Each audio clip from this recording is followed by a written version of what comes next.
Hej allihopa.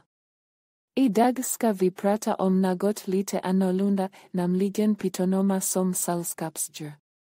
Kanske inte det första djuret man tankar på när man letar efter en ny kompis, men tror det eller ej, pytonormer kan faktiskt vara fantastiska husdjur. I den här videon kommer jag att gå igenom allt du behöver veta om att ha en pytonorm som sällskapsdjur. Vi kommer att prata om olika arter, hur man skottar om dem, vad de äter och hur man hanterar dem på ett säkert sätt. Så om du är nyfiken på pytonormer som sällskapsdjur, eller bara vill lära dig om dessa fascinerande varelser, så häng med. Många människor dras till pytonormer på grund av deras vackra färger och mönster, deras lugna temperament och deras relativt låga underhållskostnader. Men innan du bestämmer dig för att skaffa en pytonorm som husdjur är det viktigt att du förstår vad det innebär att ta hand om en orm. Det finns flera skäl till varför pytonormer inte är lämpliga husdjur för alla. För det första är de rovdjur och behöver därför levande föda, som möss och råttor. Detta kan vara obehagligt för vissa människor att hantera. För det andra kan pytonormer bli ganska stora, och vissa arter kan bli upp till 6 meter långa. Detta innebär att de behöver ett stort terrarium och mycket utrymme att röra sig på. För det tredje kan pytonormer leva i upp till 30 år, så du måste vara beredd att ta hand om dem under en lång tid. Om du är en reptilälskare och är beredd att ta dig an utmaningen att ta hand om en pytonorm, kan det vara ett givande husdjur. Men det är viktigt att du gör din research och förstår vad som krävs innan du skaffar en.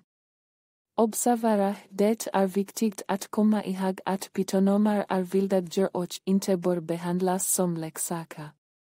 De bör hanteras med försiktighet och respekt. Pytonormer är generellt sett lugna och fredliga djur, men det är viktigt att komma ihåg att de fortfarande är vilda djur med instinkter. Det finns tyvärr fall där pytonormer har bitit eller attackerat människor, men dessa fall är relativt sällsynta. Det är viktigt att vara medveten om riskerna och att ta försiktighetsåtgärder när man hanterar pytonormer. Man bör alltid vara lugn och försiktig, och undvika att göra plötsliga rörelser. Det är också viktigt att se till att pytonormen har tillräckligt med utrymme och att den inte känner sig hotad. Det finns även andra slanggdjur som kan vara farliga, som till exempel kobror och huggormar. Det är viktigt att vara försiktig när man hanterar dessa djur och att alltid söka professionell hjälp om man blir biten. Pytonormer är fascinerande djur med en unik karaktär.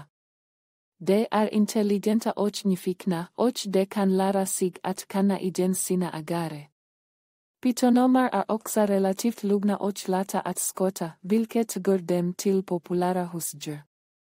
Det är viktigt att komma ihåg att pytonormer är solitära djur, och att de inte behöver sällskap av andra pytonormer. De kan dock leva tillsammans med andra reptiler, som till exempel ödlor och sköldpaddor. Jag har alltid varit fascinerad av pytonormer, och jag har länge drömt om att ha en egen. Jag har läst på om pytonormer och deras skötsel, och jag är övertygad om att jag kan ge en pytonorm ett bra hem. Jag är medveten om riskerna, men jag är inte rädd. Jag är försiktig och lugn, och jag kommer att se till att min pytonorm har tillräckligt med utrymme och att den inte känner sig hotad. Jag är övertygad om att en pytonorm skulle vara ett fantastiskt husdjur, och jag är fast besluten att skaffa en. Pytonormer är fascinerande djur som kan vara fantastiska husdjur. De är intelligenta, nyfikna och relativt lätta att skotta. Det är dock viktigt att komma ihåg att pytonormer är vilda djur med instinkter, och att man alltid bör vara försiktig när man hanterar dem.